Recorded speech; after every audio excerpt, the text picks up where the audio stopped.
యుద్ధంలో ఇరాన్ కొత్త వ్యూహాలకు పదును పెడుతోంది. హర్ముజ్ జలసంధిని కాపాడుకోవడానికి సముద్రంలో మైన్స్ పెడతామంటూ హెచ్చరిస్తున్నారు. తమ దక్షిణ తీరం ద్వీపాలను టచ్ చేస్తే కనుక గల్ఫ్ చుట్టూ సీ మైన్స్తో అటాక్స్ చేస్తామంటూ వార్నింగ్ ఇస్తున్నారు. అదే జరిగితే నౌకలన్నీ ఇక మెటాషే. పర్షియన్ గల్ఫ్తో పాటు హర్ముజ్లో ఏకంగా 6,000 సీ మైన్స్ అమర్చుతామంటూ ప్రకటించారు. జలసంధి వైపు యుఎస్ యుద్ధ నౌకలు వెళ్తున్న ఇప్పటికే వాటిని అడ్డుకోవడానికి ఇరాన్ ఈ రకమైనటువంటి వార్నింగ్ ఇస్తోంది. ఇరాన్ సీమైన్స్ అమర్చితే నౌకల రాకపోకలకు తీవ్ర అంతరాయం కలిగే ఛాన్స్ కనిపిస్తోంది. చమురు సరఫరా పూర్తిగా నిలిచిపోయే అవకాశం కూడా ఉంది. హర్ముజ్ రీఓపెన్ చేసేందుకు భారీగా యుద్ధ నౌకలు తరలిస్తోంది అమెరికా. దీంతో యుఎస్ఎస్ బాక్సర్తో పాటు మరికొన్ని నౌకలను కూడా తరలించున్నారు. పర్షియన్ జలాల్లో ఇప్పటికే అబ్రహం లింకన్ నౌక ఉంది. 5,000 మంది పైగా మెరైన్లు ఉన్నారు. ఇక కువైట్లో యుఎస్ F-15 ఫైటర్ జెట్లను కూడా ఇరాన్ కూల్చివేసింది. అలాగే ఇజ్రాయెల్పై ఇరాన్ విరుచుకుపడుతుంది. ఐరన్ డోమ్ను చీల్చుకుంటూ ఇరాన్ మిసైల్స్ వెళ్తున్నాయి. భారీ భవనాలపై కూడా మిసైల్స్తో అటాక్ చేస్తున్నారు. ఇరాన్ దాడులతో భవనాలు కుప్పకూలిపోయిన పరిస్థితి. మరి ఇప్పుడు ఈ సీ మైన్స్ని కనుక హర్ముజ్ జలసంధిలో ప్రయోగిస్తే పరిస్థితులు ఎలా ఉంటాయి, అసలు ఏంటి సీ మైన్స్, వీటి స్టోరీ ఏంటో ఒక్కసారి నేను మీకు చెప్పే ప్రయత్నం చేస్తాను. ప్రస్తుతం మీరు చూస్తున్నవి ఊహాజనిత ప్రతీకారాత్మక చిత్రాలు. అవి సీ మైన్స్ ఎలా ఉంటాయో మేము మీకు కొన్ని ఊహాజనిత చిత్రాల ద్వారా చూపిస్తున్నాం. బహుశా ఇవి నిజమైన సీ మైన్స్కు దాదాపుగా సరిపోల్చేటువంటి చిత్రాలు ఇవి. సో వీటి అమరిక ఏ రకంగా అమరుస్తారు, ఏ రకంగా ఇవి పేలుతాయి, పనిచేస్తాయో ఒకసారి మీకు చెప్పే ప్రయత్నం చేస్తాను. సీ మైన్స్ అంటే ఏం లేదు, సముద్ర గనులు అంటారు వీటిని. యాక్చువల్గా సముద్రంలో ఉండబడే స్వయం నియంత్రిత పేలుడు పదార్థాలు ఇవి నౌకలు లేదా జలాంతర్గాములు అంటే సబ్మరైన్స్లను ధ్వంసం చేయడానికి ఉపయోగించబడతాయి. ఇవి శత్రు నౌకల రాకపోకలను అడ్డుకోవడానికి, ఓడరేవులను దిగ్బంధనం చేయడానికి లేదా సురక్షితమైన సముద్ర మార్గాలను రక్షించడానికి ఉపయోగిస్తారు. ఇవి ఆధునిక ఎలక్ట్రానిక్ ఫ్యూజ్ మెకానిజమ్స్తో పనిచేస్తూ అత్యంత ప్రభావవంతమైన ఆయుధాలుగా కూడా పరిగణిస్తారు. ఇవి సముద్ర గర్భంలో లేదా నీటి ఉపరితలం కింద ఉంచబడతాయి. ఈ నౌకల కదలికలను బట్టి ఇవి పేలుతాయి. శత్రువుల నౌకా దళాలను అడ్డుకోవడానికి, అలాగే సముద్ర మార్గాలను కాపాడుకోవడానికి ఇవి ఉపయోగిస్తారు, డిఫెన్స్ చేస్తారు వీటితో. సో ఆధునిక సీమెన్స్ అధిక పేలుడు పదార్థాలను కలిగి ఉంటుంది. నౌకలకైతే ఇది తీవ్ర నష్టం కలిగిస్తుంది. ఇవి కాంప్లెక్స్ ఎలక్ట్రానిక్ సెన్సార్లతో పనిచేసి నౌకల అయస్కాంత ధ్వని లేదా పీడన ప్రభావాలను గుర్తించి పేలుతాయని చెప్తున్నారు. ఇవి ప్రపంచ ఆర్థిక వ్యవస్థను ప్రభావితం చేసే శక్తిని కలిగి ఉంటాయి. సముద్ర వాణిజ్యానికి ఇది పెద్ద ప్రమాదకరమైనటువంటి పరిస్థితి వచ్చే అవకాశం ఉంది. సో ఇలాంటి సీ మైన్స్ని కనుక ఇప్పుడు ఇరాన్ ప్రయోగిస్తే ఏంటి పరిస్థితి? హర్ముజ్ జలసంధిని 48 గంటల్లోగా ఓపెన్ చేయమని ఇప్పటికే డెడ్లైన్ పెట్టాడు ట్రంప్. లేదంటే తమ నౌకలు ఇప్పటికే వాటిని మోహరించాయి, విధ్వంసం చేస్తాయని బెదిరిస్తున్నాడు. మరి ఆలోపు ఇరాన్ కొన్ని వేల సీ మైన్స్ని ఇదిగో ఇలాంటివన్నీ సముద్ర గర్భంలో హర్ముజ్ జలసంధిలో అమర్చుతామంటూ హెచ్చరిస్తోంది. సో అదే కనుక జరిగితే విధ్వంసం ఏ స్థాయిలో ఉంటుందో మనం అర్థం చేసుకోవచ్చు. ప్రపంచ సముద్ర మార్గాలు అంతర్జాతీయ వాణిజ్యానికి, ముఖ్యంగా చమురు రవాణాకు ప్రాణాధారం లాంటివి. అయితే ఈ సముద్ర మార్గాల భద్రతను సవాల్ చేసే ప్రమాదకర ఆయుధాల్లో సీ మైన్స్ కూడా ముఖ్యమైనవి. ఇవి నీటిలో కనిపించకుండా ఉండే ఈ పేలుడు పదార్థాలు పరికరాలు, పెద్ద పెద్ద నౌకలు కూడా క్షణాల్లో దెబ్బతీసి ముంచేయగలవు. ముఖ్యంగా ఇరాన్ ఆధీనంలో ఉన్న స్ట్రైట్ ఆఫ్ హర్ముజ్ వంటి వ్యూహాత్మక ప్రాంతాల్లో వీటిని అమరుస్తామంటూ ఇరాన్ చెప్తుండడంతో మరింత భయాందోళన అయితే పెరుగుతున్నాయి. సీ మైన్స్ అనేవి సముద్రంలో అమర్చే పేలుడు పరికరాలు. ఇవి సాధారణంగా శత్రు నౌకలు లేదా సబ్మరైన్ల దగ్గర వచ్చినప్పుడు పేలేలా రూపొందించబడతాయి. మొదట ఇవి సాదాసీదాగా ఉంటే, అంటే నౌక తాకితేనే పేలేవి. కానీ కాలక్రమేణా సాంకేతిక పరిజ్ఞానం అభివృద్ధి చెందడంతో ఈ మరింత సరికొత్త రూపాన్ని అయితే సంతరించుకున్నట్టుగా మనకు అర్థమవుతుంది. ఇప్పుడు సీ మైన్స్ నౌకల నుంచి వచ్చే శబ్దం ఆధారంగా, అంటే ఈ సీ మైన్స్ అనేవి నౌకల నుంచి వచ్చే శబ్దం ఆధారంగా అంటే అకాస్టిక్ సిగ్నల్స్ అంటారు, లేదా అయస్కాంత క్షేత్రం, మ్యాగ్నెటిక్ ఫీల్డ్ లేదా నీటి ఒత్తిడి మార్పులు అంటే ప్రెషర్ వేరియేషన్స్ను గుర్తించి పేలే విధంగా సామర్థ్యం కలిగి ఉన్నాయి. దీనివల్ల ఇవి ప్రత్యక్షంగా తాకకపోయినా సమీపంలో ఉన్న నౌకలను లక్ష్యంగా చేసుకుంటాయి, టార్గెట్గా చేసుకుంటాయి అనేది వెరీ క్లియర్. సీ మైన్స్ను ప్రధానంగా వాటి పని విధానం, అలాగే అవి అమర్చే ప్రదేశం ఆధారంగా విభజిస్తారని తెలుస్తోంది. కాంటాక్ట్ మైన్స్ అంటారు. ఇవి సాంప్రదాయమైనవి, నౌక తాకిన వెంటనే పేలిపోతాయి. కొంత ఓల్డ్ వెర్షన్ ఇది కాంటాక్ట్ మైన్స్ అనేవి. ఇక మూర్డ్ మైన్స్ అంటారు. ఇవి సముద్రపు అడుగున ఒక లంగర్ వేయడానికి ఉపయోగించే పరికరంతో కట్టుబడి ఆ లంగర్కు కట్టబడి ఉంటాయి. నీటి మధ్యలో తేలుతుంటాయి. ఇవి పెద్ద నౌకలను కూడా లక్ష్యంగా చేసుకుంటాయి. మూర్డ్ మైన్స్ అంటారు. ఇది రెండో రకం.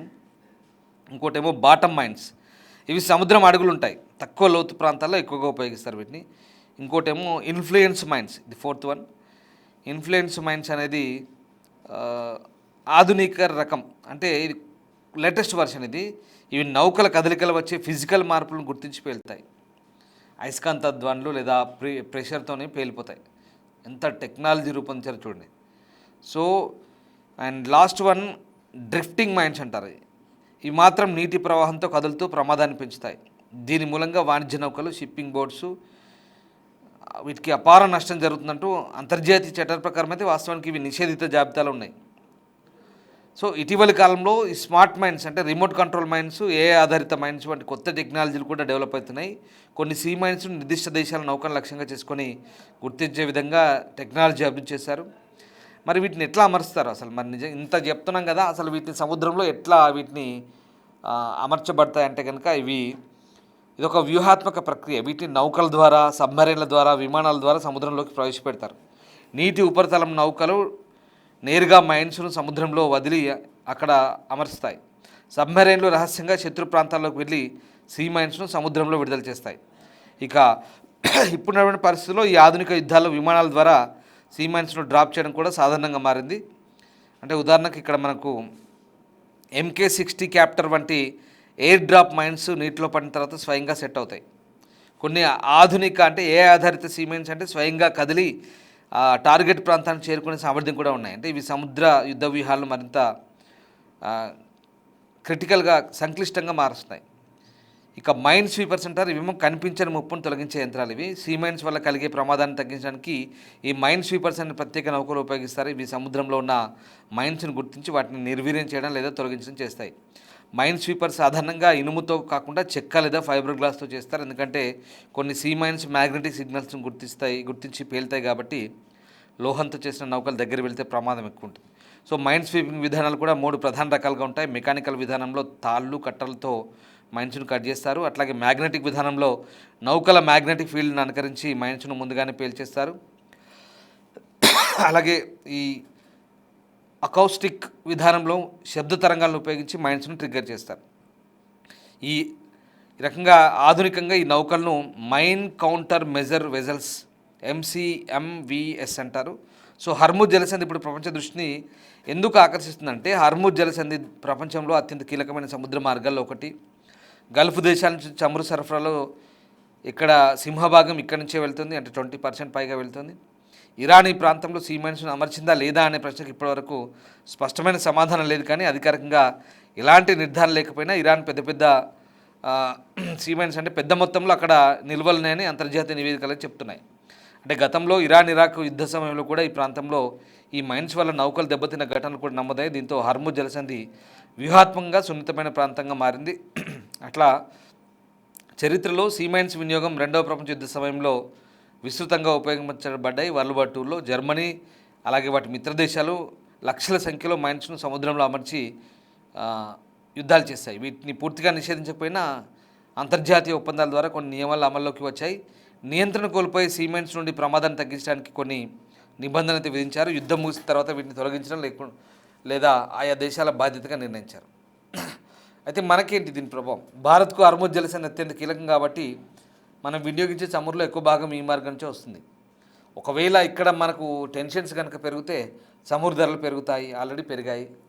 ప్రీమియం పెట్రోల్ ధరలు పెంచారు ఆల్రెడీ. సో ద్రవ్యోల్బణం పెరుగుతుంది. మనది ఇంకా అంత పరిస్థితి రాలేదనుకోండి. సో వాణిజ్య రవాణా దెబ్బతింటుంది. ఇప్పుడు మనకు ఆ పరిస్థితి వచ్చింది. నౌకాదళ భద్రతా బాధ్యతలు పెరుగుతాయి. అంటే మనం ఎప్పుడు అలర్ట్గానే ఉంటాం, కానీ మన దాకా రాదు. ఇది హర్ముజ్ స్టేట్ పర్షియన్ గల్ఫ్లో ఉంటుంది కాబట్టి మనం బే ఆఫ్ బెంగాల్ తూర్పు ఈశాన్య వైపు ఉంటే మనకు, అలాగే ఇటు దక్షిణ వైపు, అలాగే బంగాళాఖాతం కిందికి హిందూ మహాసముద్రం, ఇండియన్ ఓషన్, శ్రీలంక వైపు, తమిళనాడు తీరం, కేరళ తీరం వైపు, అరేబియా సముద్రం మనకి ఇటువైపు ఉంటాయి. సో ఇది అంటే భారత నావికాదళం ప్రస్తుతం పాత మైన్ స్వీపర్లను రిటైన్ చేసిన నేపథ్యంలో కొత్త మైన్ కౌంటర్ మెజర్ వెజల్స్ను అత్యవసరంగా మారింది. సో అంటే ఇక్కడ ఓవరాల్గా మీకు చెప్పేది ఏంటంటే స్టోరీ ఇదంతా ఎందుకు ఇంత డీటెయిల్గా మీకు చెప్తున్నాం ఆ పటాలతో సహా మ్యాప్స్తో సహా ఎందుకు వివరిస్తున్నామంటే సీమెంట్స్ అనేవి సముద్రంలో యుద్ధాల్లో ఒక నిశ్శబ్దమైన ప్రమాదకరమైన ఆయుధాలుగా చెప్పొచ్చు. వీటిని ఎదుర్కొనే మైన్ స్వీపర్స్ కూడా అంతే ముఖ్యమైనవి. సో హర్మూజ్ వంటి ప్రాంతాల్లో జరుగుతున్న యుద్ధం భవిష్యత్తులో ప్రపంచ ఆర్థిక వ్యవస్థపై ప్రభావం చూపే అవకాశం ఉంది. కాబట్టి ప్రస్తుత పరిస్థితుల్లో సముద్ర భద్రత కేవలం సైనికపరమైన అంశం మాత్రం కాదు, ఇది ప్రపంచ ఆర్థిక స్థిరత్వానికి సంబంధించినటువంటి ఒక కీలక అంశంగా మనం చెప్పొచ్చు. సో సీ మైన్స్ అంటే ఇప్పటిదాకా నేను చెప్పింది సముద్రంలో మందు పాత్రలు పెట్టి రకరకాల రూపాల్లో అమరుస్తారు. అంతెందుకు మ్యాగ్నెటిక్ అయస్కాంతం ప్రభావం లేదా ఆ వాటర్ ప్రెషర్ అంటే అక్కడి కొంచెం వస్తున్నాయి, వాటి ధ్వని శబ్దంతోనే పేలిపోతాయి అటాక్ చేసి. అంత లేటెస్ట్ టెక్నాలజీ. ఇప్పుడు ఏఐ కూడా వాడుతున్నారు. ఇది సీ మైన్స్ అయితే మళ్ళీ మైన్ స్వీపర్స్ ఉన్నాయి, వీటికి విరుగుడు చూడండి. ఒకదానికి ఖచ్చితంగా ఏదో ఒక విరుగుడు ఉంటుంది. సీ మైన్స్ని ఎట్లా అడ్డుకోవాలంటే మళ్ళీ మైన్ స్వీపర్స్ పెట్టాలి. ఓవరాల్గా మీకు ఏమనిపిస్తుంది, అసలు యుద్ధాల పరిణామ క్రమం ఎట్లా మారుతుందంటే ఎట్లా అవకాశం ఉంటే అట్లా. ఇవన్నీ కూడా విధ్వంసానికి వినాశనానికి తప్ప టెక్నాలజీ కొన్ని సందర్భాల్లో అనిపిస్తుంది ఎక్కడికి వెళ్తున్నామా అనిపిస్తుంది. ఇన్ని రకాల సీమెంట్స్ ఉంటాయి మీకు చెప్పాను, చాలా దారుణంగా ఉన్నాయి. 5-6 రకాలు ఉన్నాయి సీమెంట్స్. ఇవన్నీ కూడా ఇరాన్ ఎప్పటి నుంచో ఉన్నాయి, ఇవన్నీ కొత్తగా లేదు. రెండో వరల్డ్ వార్ 2 నుంచే ఉన్నాయి. జర్మనీ వాడిందని చెప్పాను ఇందాక. బట్ ఇప్పుడు ఇరాన్ బాగా తయారు చేసింది. సముద్ర గర్భంలో పెడతామంటున్నారు. అప్పటికి అమెరికా నౌకలో, బ్రిటన్ నౌకలో లేదా ఇతర దేశాలకు చెందిన నౌకలో కనుక ఎంట్రీ ఇస్తే అక్కడి నుంచి పేల్ చేస్తామంటున్నారు. మరి సీ మైన్స్ని అడ్డుకోవడానికి మైన్ స్వీపర్లు వీళ్ళు ప్రవేశపెడతారు, విరుగుడు ఇది. అంటే ఇక్కడ ఏమవుతుందంటే యుద్ధాల పరిణామం మారిపోయింది. ఒకప్పుడు ఏంటి యుద్ధాలంటే మనం చూస్తుంటాం, పరమవీర్ చక్రో ఇట్లాంటివి కొన్ని మనకు తెలిసినవి భారతదేశ యుద్ధాలు. మనం కొన్ని చరిత్ర తిరిగేసినట్టయితే అప్పుడిప్పుడో ఫిరంగులు లేదా జవాన్లు ఈ కట్టుకొని తుపాకులు పట్టుకొని పోరాడుతూ పడుతూ లేస్తూ యుద్ధాలు చేసేవారు. We salute them. ఆ టైంలో వాళ్ళు అంత కష్టపడ్డారు కాబట్టి మనం ఇలా ఉన్నాం ఇవాళ. ఆ సరిహద్దులను కాపాడుకుంటూ పడుతూ లేస్తూ వాళ్ళ ప్రాణాలను ఫలంగా పెడుతూ ఆ యుద్ధ ట్యాంకర్లతో, ఆ గన్స్తో, ఆ గుట్టలు కొండలెక్కుతూ హిమాలయ లాంటి పర్వతాల్లో మన సైనికులు మనల్ని కాపాడారు. నిజంగా మనం ఆ సైన్యం ఉన్నందుకు మనం అదృష్టవంతులు. మనకున్నటువంటి భౌగోళిక పరిస్థితులు ఇవి భూతల దాడులు అంటారు. ఇక యుద్ధాలు ఎప్పటి నుంచో ఉన్నాయి. వరల్డ్ వార్ 1-2 నుంచే యుద్ధాలు. ఇది ఎయిర్ స్పేస్లో ఇవి విమానాల ద్వారా బాంబులు జారవిడచడం అనేది కొత్త ఏం కాదు, అది కూడా పాతదే. తర్వాత వాహక నౌకలు, నేవీలో పెద్ద ఓడ ఉంటుంది, దానిలో 100 దాకా విమానాలు ఉంటాయి. ఫైటర్ జెట్ల నుంచి పోతాయి వస్తాయి, బాంబులు వేసి మళ్ళీ వస్తాయి పోతాయి. మిసైల్స్ కూడా వేస్తారు అక్కడి నుంచి, ఇది కూడా తెలిసిందే. ఇవన్నీ ఇంతవరకు తెలుసు. యుద్ధాలు ఏంటనేది 3: సముద్రం నుంచి నేవీ, ఆకాశం నుంచి ఎయిర్ ఫోర్స్, ఇక్కడ నుంచి ఆర్మీ భూతలం నుంచి చేస్తాయని తెలుసు. కానీ యుద్ధాలు ఏ రకంగా కొత్త పరిణామాలు చోటు చేసుకుంటాయని మనకి ఇప్పుడు అర్థమవుతుంది. ఇప్పుడంతా కూడా మిసైల్స్ యుగం. మిసైల్స్, డ్రోన్స్, ఇక్కడ బటన్ నొక్కితే 1000 కిలోమీటర్ల టార్గెట్ని నిమిషాల్లో ఛేదించి వస్తున్నాయి. ఇది యుద్ధాలు మారాయి పూర్తిగా. యుద్ధ తంత్రం మారింది. ఇక్కడ యుద్ధ నీతి కూడా లేదు. ఇక్కడ నొక్కితే ఎక్కడ పడుతుందో లేదు. ఎక్కడ పడ్డా సరే, స్కూల్స్ మీద పడ్డా సరే, ఇళ్ళ మీద పడ్డా సరే, దవాఖాన్ల మీద పడ్డా సరే, ఎక్కడ ఎవరికి ఏమైనా దానికి క్షమాపణ లేవు, అంతర్జాతీయ చట్టాలు లేవు, నీతి లేదు, నియమం లేదు. పోయిందా పడిందా చచ్చారా ఇదే లెక్క. అప్పుడు ఏం చేస్తారంటే ఎంతమంది చచ్చారనేది కౌంటు, అంతమించి ఏముండదు. ఇలా తయారవుతుంది పరిస్థితి. అందుకే ఇప్పుడున్న పరిస్థితుల్లో యుద్ధాలు మంచివి కావు, ఏమాత్రం ఈ ప్రపంచానికి సమాజానికి క్షేమకరం కావనేది ప్రస్తుతం నడుస్తున్న చర్చ. యుద్ధాల పరిణామ క్రమం చూస్తుంటే దారుణంగా ఉంది. అంతర్జాతీయ చట్టాలు ఏం చెప్తున్నాయి, యునైటెడ్ నేషన్స్ ఏం చెప్తుంది, ఎవరు ఫాలో అవుతున్నారు, ఎక్కడా ఏది లేదు. అంతా ఆధిపత్య ధోరణి. యుద్ధంలో ఎవరు ఆధిపత్యం చెలాయిస్తారు, ఎవరు ఓడుతారు, ఎవరు గెలుస్తారు అనేది ఇక్కడ లెక్క. గెలుపోవటంలో కూడా ఇక్కడ నిర్ధారణ అవ్వట్లేదు. పూర్తిగా యుద్ధాలు అవుతున్నాయి, మధ్యలో సీజ్ ఫైర్ అంటూ వస్తున్నారు. వాడికి స్టార్ట్ చేస్తాడు, వాడికి నచ్చినప్పుడు ఆపేస్తాడు. ఇదే జరుగుతుంది. కానీ ఇరాన్ అలా చెప్పట్లేదు. మీరు స్టార్ట్ చేస్తారు, ఇక అది ఎప్పుడు ఆగాలనేది మా వంతు అని చెప్తున్నారు. దీన్ని బట్టి మనకు అర్థమవుతుంది ఏంటంటే ఇక తెగేదాకా లాగుతున్నారు. పూర్తిగా ఈ వ్యవహారం ఎక్కడ దాకా వెళ్తుందో పశ్చిమాసియాలు అనేది ఇప్పుడు మనం చర్చించుకోవాల్సిన అంశం. దాంట్లో ఇప్పటిదాకా మేము చెప్పిన వాటిల్లో యుద్ధం రకరకాల రూపురేఖలు సంతరించుకుంటున్న నేపథ్యంలో ఇదిగో సీ మైన్స్ అనేవి కూడా కొత్త, అదిగో ఇరాన్ బొమ్మ వేసినటువంటి ఆ సీ మైన్స్ ఎంత దారుణంగా ఉంటాయి చూడండి. ఇవన్నీ కూడా స్టార్ వార్స్ సినిమాలో మనం చూసాం. అలా ఆకాశంలో స్టార్ వార్స్ అలా ఫటాఫట్ వేసేసుకుంటారు కదా మిసైల్స్, కింది నుంచి అంతర్భాగం నుంచి పైనుంచి ఇది అది. స్టార్ వార్స్ని దాన్ని ఆదర్శంగా తీసుకొని కూడా ఈ ఐరన్ డోమ్ తయారు చేసింది ఆల్రెడీ ఇజ్రాయెల్. ఐరన్ బీమ్ అంటారు, లేజర్ కిరణాలు ఫటాఫట్ అసలు అటాక్ చేస్తున్న మిసైల్స్ని అవి స్టార్ట్ కాకముందు ఇవి గుర్తించి అక్కడనే అటాక్ చేసేస్తాయి. అంటే ఒక్కటి ఉంటే దానికి విరుగుడు ఇంకోటి ఉంటుంది ఆటోమేటిక్గా. సో కంపల్సరీగా ఉండాల్సిందే, లేదంటే ఇక వినాశనమే. ఒకటి కనిపెట్టారంటే మళ్ళీ దానికి విరుగుడు కనిపెట్టాల్సిందే, లేకుంటే వినాశనమే. ఐ థింక్ మీకు ఇదంతా అర్థమై ఉంటుంది కాన్సెప్ట్. సో ఎందుకు చెప్పాల్సి వస్తుందంటే ఇవన్నీ కూడా యుద్ధంలో పరిస్థితులు ఎక్కడి దాకా వెళ్తున్నాయి అనేది చాలా బాధాకరంగా అనిపిస్తుంది. సో ఏదేమైనా భారతదేశం అయితే చాలా అప్రమత్తంగా ఉండాల్సిన పని ఉంది. ఎందుకంటే పక్క దేశం పాకిస్తానుడు నేనేం మాట్లాడుతుంటే అబ్దుల్ బాసిత్ వాడు భారతదేశంలో హై కమిషనర్గా చేసి వెళ్ళాడు. న్యూఢిల్లీలో ఉండి మన తిండి తిని, అఫ్కోర్స్ మన దేశం పైసలతో తిన్నాడు, కానీ మన గడ్డ మీద చాలా రోజులు ఉన్నాడు. ఉండి వాడు మన భారతదేశంలో పరిస్థితులు అన్నీ తెలిసి గమనించి కూడా ఒకవేళ అమెరికా ఇజ్రాయెల్ వాళ్ళ మీద అటాక్ చేస్తే ఇక వాడు ఏం వాళ్ళ మీద చేయలేడు కాబట్టి ఢిల్లీ బొంబాయి మీద అటాక్ చేస్తాడంట. వాడు అటాక్ చేస్తే మనం చూస్తూ కూర్చుంటామంట. సో ఇది పరిస్థితి. అంటే యుద్ధాలు ఎప్పుడు ఎటు దారి తీస్తే తెలియదు. ఇప్పుడు నేను ఎందుకు చెప్తున్నానంటే ఇవన్నీ కూడా మనకేం సంబంధం అనుకోకండి. యుద్ధాల పరిణామ క్రమం ఎట్లా స్టార్ట్ అవుతుందో ఎట్లా ముగుస్తుందో తెలియదు. ఇంకా ఎన్ని దేశాలు ఇన్వాల్వ్ అవుతాయో. ఇప్పుడు వాళ్ళ ప్రమేయం లేకుండా లెబనాన్ బాధిత దేశంగా మారింది. ఇరాన్లో ఎంతమంది చచ్చిపోయారో అందులో సగం మంది లెబనాన్లో కూడా చస్తున్నారు. లెబనాన్ ప్రభుత్వం తమ ప్రమేయం లేకుండా యుద్ధంలో దిగిపోయింది. మిగతా గల్ఫ్ దేశాలు కూడా ఓపిక పట్టి తర్వాత వాళ్ళు ఏం చేస్తారో తెలియదు. ఇవి కనుక రంగం దిగితే అటు పశ్చిమ దేశాలు వాళ్ళు ఏం చేస్తారో తెలియదు.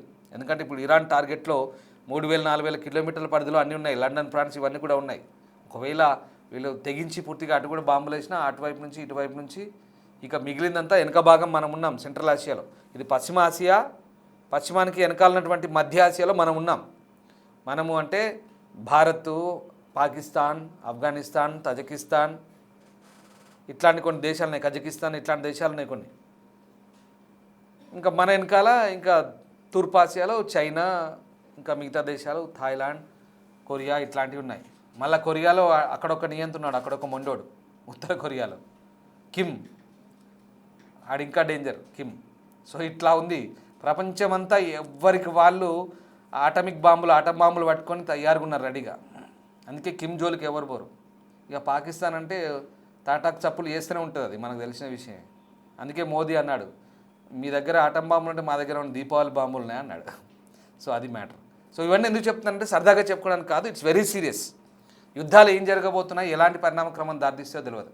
ఇలా గ్లోబ్ అంతా ఒక్కసారి చుట్టుకుంటూ వస్తే ఎక్కడ చూసినా పశ్చిమాసియా, యూరప్ దేశమైనటువంటి రష్యా, ఉక్రెయిన్, అలాగే ఆఫ్రికన్ దేశాలు, సోమాలియా, డిఆర్సీ, కాంగో ఇవన్నీ, దాంతోపాటు central Asia, India, Pakistan, even Korea దేశాలు, అన్ని దేశాలు కూడా బాధిత దేశాలుగా యుద్ధం జరుగుతూనే ఉన్నాయి. ఎక్కడ అశాంతి అల్లకొల్లం ఉంది. ఇవన్నీ ఆగాలంటే చర్చల ద్వారానే పరిష్కారం. శాంతి సామరస్యం కావాలి, ప్రపంచంలో యుద్ధాలు ఉండొద్దు. మళ్ళీ చెప్తున్నాం, అందరూ సుఖశాంతులతో శాంతి సామరస్యాలతో ఉండాలంటే యుద్ధాలు అనేది ప్రస్తుత సమాజానికి ఏమాత్రం సూట్ కావనేది విశ్లేషకులు చెప్తున్నమాట. మనం కూడా అదే కోరుకుందాం. Thank you.